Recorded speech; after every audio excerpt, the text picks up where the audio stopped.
ये छात्रों, इस अंक में हम लोग वर्ग 10 के विद्युत धारा चैप्टर के अभ्यास के प्रश्न को हल करते हैं। प्रश्न इस प्रकार है, ये 5वां प्रश्न है।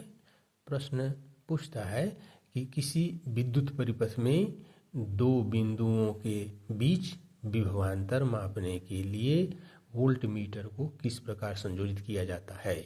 तो ये किसी विद्युत परिपथ में देखिए दो बिंदुओं के बीच विभवांतर को मापने के लिए हम लोग वोल्टमीटर को उसे पार्श्व क्रम में जोड़ते हैं। परिपथ में इसे पार्श्व क्रम में जोड़ा जाता है। तो इसका उत्तर लिखेंगे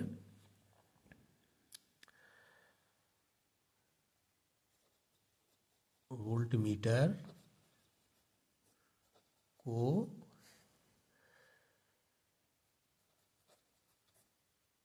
परिपथ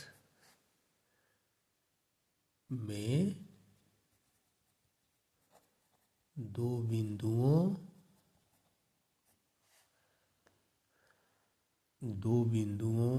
के बीच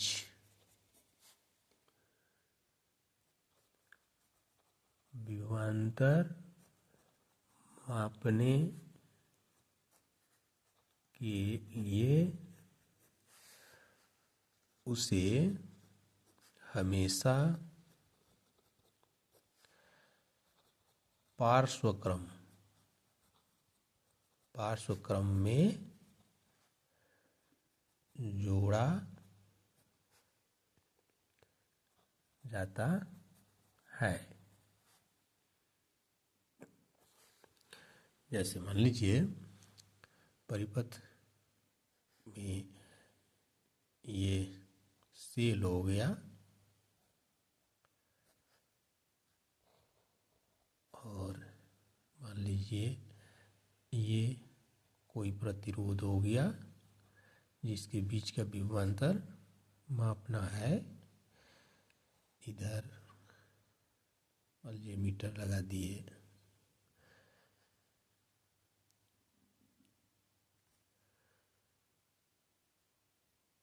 यहाँ पर कुंजी हो गया, माइनस है ये प्लस है, विद्युत धारा का प्रवाह इस प्रकार होता है। तो वोल्टमीटर को हम ये जो प्रतिरोध है इसके बीच में हम इस प्रकार पार्श्व क्रम में हमेशा लगाते हैं। तो इस प्रकार वोल्टर को पार्श्व क्रम में संयोजित किया जाता है। ये देखिए वोल्टमीटर जो है पार्श्व क्रम में जोड़ा गया है। तो इस प्रकार इस प्रश्न का उत्तर मिल जाता है। अब छठा प्रश्न, प्रश्न 6 देखिए इस प्रकार दिया हुआ है, किसी तांबे के तार का व्यास 0.5 मिलीमीटर तथा प्रतिरोधकता 1.6 × 10⁻⁸ ओम मीटर है। 10 ओम प्रतिरोधक बनाने के लिए कितने लंबे तार की आवश्यकता होगी। यदि इससे दोगुने व्यास का तार लें तो प्रतिरोध में क्या अंतर आएगा, ये पूछ रहा है। तो देखिए इसमें पूछा है कि ये तार का व्यास दिया हुआ है, डी दिया हुआ है, तो इसके द्वारा हम आर निकाल लेंगे। इसका त्रिज्या हम ज्ञात कर लेंगे तथा प्रतिरोधकता मतलब रो दिया हुआ है यहाँ पर 1.6 × 10⁻⁸ ओम मीटर है। तो और प्रतिरोध का तार इसको बनाना है जो 10 ओम है, 10 ओम के प्रतिरोध का तार इसको बनाना है। तो कितना लंबा तार की जरूरत होता है। हम लोग चूँकि जानते हैं कि प्रतिरोध को प्रभावित करने वाले कारकों में एक तार की लंबाई होता है। तो प्रतिरोध को प्रभावित करने वाले जो तार की लंबाई है तो यह अपेक्षा करता है कि 10 ओम प्रतिरोध के तार को बनाना है हमको, तो तार कितना लंबा चाहिए। तो इसको हम लोग हल करते हैं। चलिए आइए देखिए कैसे किया जाए। देखिए यहाँ प्रश्न में क्या क्या चीज़ दिया हुआ है और क्या पूछ रहा है। तो तार की लंबाई पूछ रहा है और इसका व्यास दिया हुआ है तार का, प्रतिरोधकता दिया हुआ है तार का, और कितना प्रतिरोध का तार इसको बनाना है यह दिया हुआ है। तो हम लिखेंगे प्रश्न से दिया है कि क्या दिया है, तार का व्यास दिया हुआ है d इक्वल टू 0.5 mm। तो E बराबर हो जाएगा, अगर इसको हम बदलते हैं, मान लीजिए देखिए 1 mm बराबर होता है 10⁻³ मीटर, ये होता है जानते हैं। तो 0.5 mm बराबर वह होगा 0.5 इंटू 10⁻³ मीटर, इतना हो जाएगा। और इसको हम आगे बढ़ाएंगे तो कितना हो जाएगा, 0 केवल हम दशमलव को हटाते हैं तो 5 गुना, इसको जब दशमलव हटाइएगा ना 10⁻⁻1 हो जाएगा, और गुना आगे 10⁻⁻3 है इतना मीटर, तो बराबर हो जाएगा 5 गुना और 10⁻³ और 1 4 मीटर हो जाएगा। यह इतना हुआ, ये डी हुआ, ये डी। तो वही यहाँ है कि इतना बराबर ये हो गया 5 इंटू 10⁻⁻4 मीटर, ये डी व्यास हो गया। और देखिए तो इसलिए आर बराबर क्या हो जाएगा, तो d/2 और ई बराबर हो जाएगा, इसको आप जब यहाँ काटिएगा 5 के बटा 2 कीजिएगा तो हो जाएगा 2.5, ये होगा। तो इसको हम यहाँ लिख देंगे 2.5 इंटू 10⁻⁻4 मीटर। तो ये आर मिल गया आपको, ये आर मिला। अब आगे क्या दिया हुआ है देखिए, प्रतिरोधकता। यहाँ प्रतिरोधकता दिया हुआ है, तो प्रतिरोधकता को हम कैसे डिनोट करते हैं, रो के द्वारा हम डिनोट करते हैं, बराबर 1.6 इंटू 10⁻⁻8 ओम मीटर, ये ओम मीटर है। और क्या दिया हुआ है, और आर दिया हुआ है, तार का प्रतिरोध कितना चाहिए, 10 ओम। तो पूछ क्या रहा है, एल बराबर वाट, ये पूछ रहा है। तो चलिए इसको हल किया जाए।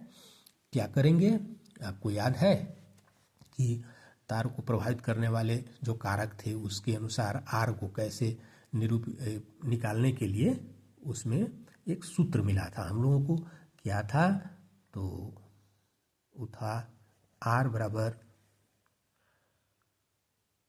रो L/A, ठीक है।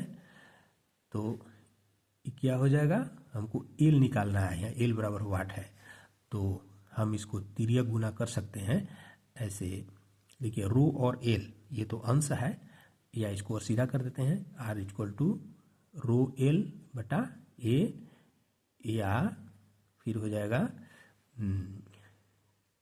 क्या हो जाएगा, आर इसके बड़ा में 1 है तो तिर्यक गुना करने पर R A rho L into 1, तो रो एल इंटू 1 करेंगे तो इतना ही आएगा, तो आर ए हो जाएगा, इसलिए बराबर होगा ना, बराबर होगा, तो रो एल बराबर आर ए, तिर्यक गुना करने पर आया, तिर्यक गुना करने पर, तो इसलिए एल बराबर क्या हो जाएगा कि आर ए बटा रो, ये हो गया। इसी सूत्र पर हम लोग आगे चलेंगे। इसमें आगे इस पर मान बैठाया जाए, एल बराबर क्या हो जाएगा, तो आर, आर कितना दिया हुआ है 10 और गुना ए बराबर क्या होगा पाई आर स्क्वायर, ए बराबर पाई आर स्क्वायर होगा, पाई आर स्क्वायर बटा रो।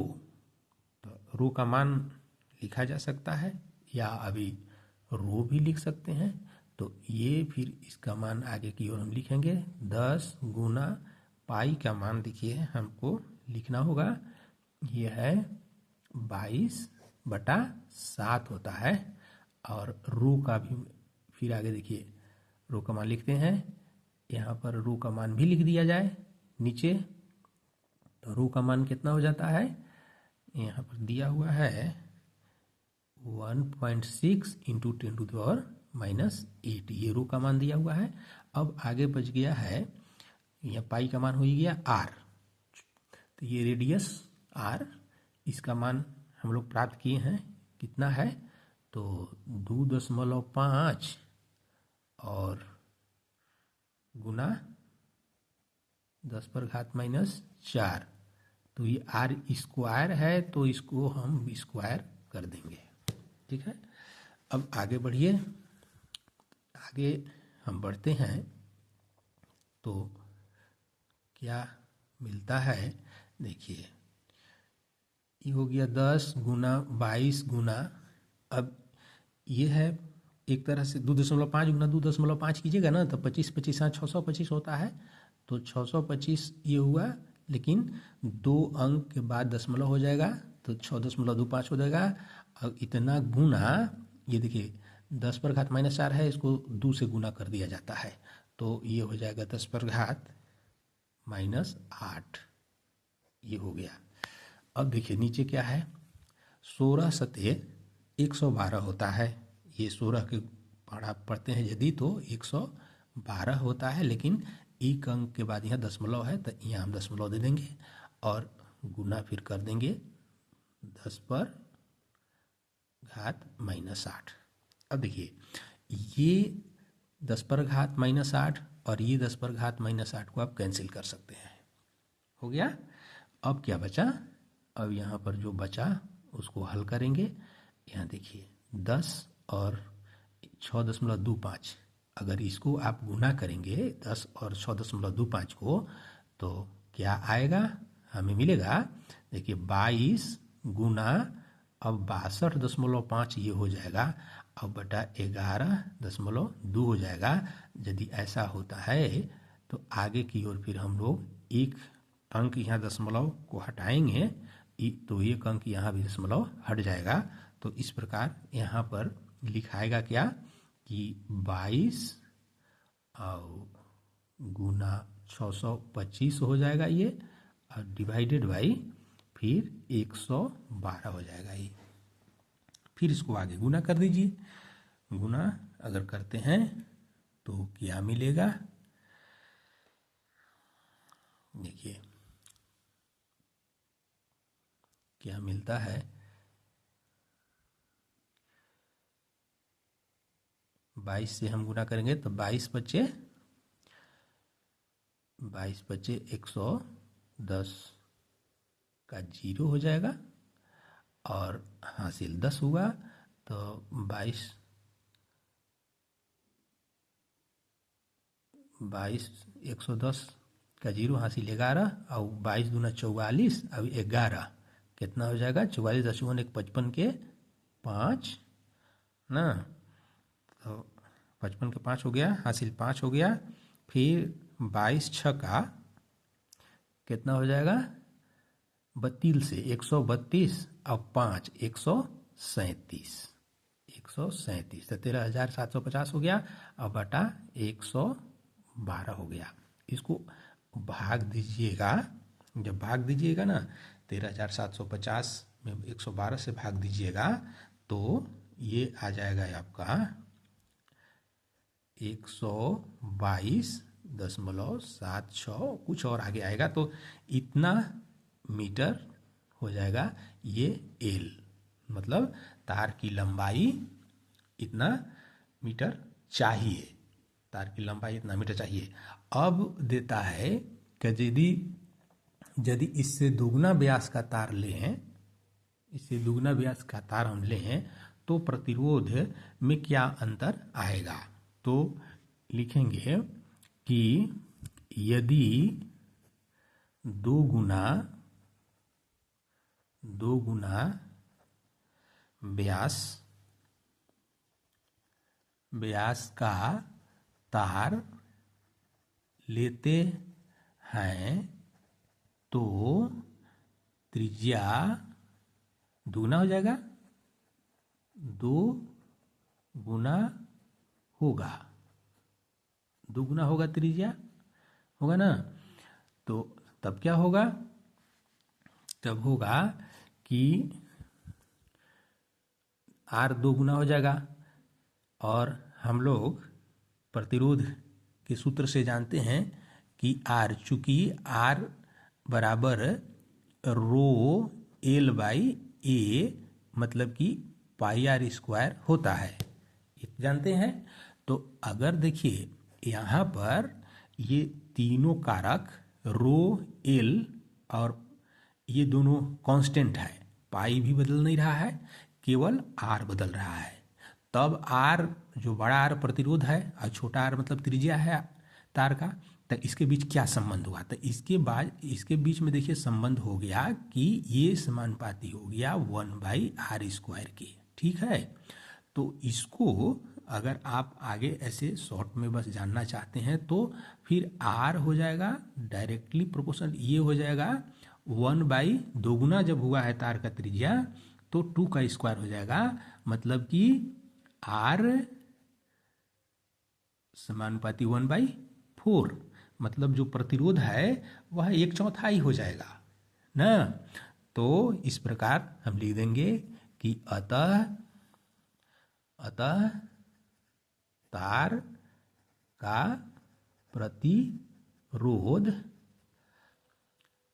R बराबर 1/4 हो जाएगा, ये 1/4 हो जाएगा। इस प्रकार इसका उत्तर प्राप्त हो गया। तो इस प्रकार ये दोनों प्रश्न का उत्तर प्राप्त हुआ। इसको अगर आप समझे हैं, विज्ञान समझने का चीज़ है, इसको आप समझ गए हैं तो इसको लाइक कीजिए और सब्सक्राइब जरूर कीजिए, क्योंकि और भी इस तरह का उत्तर आपको प्राप्त होगा उससे। धन्यवाद।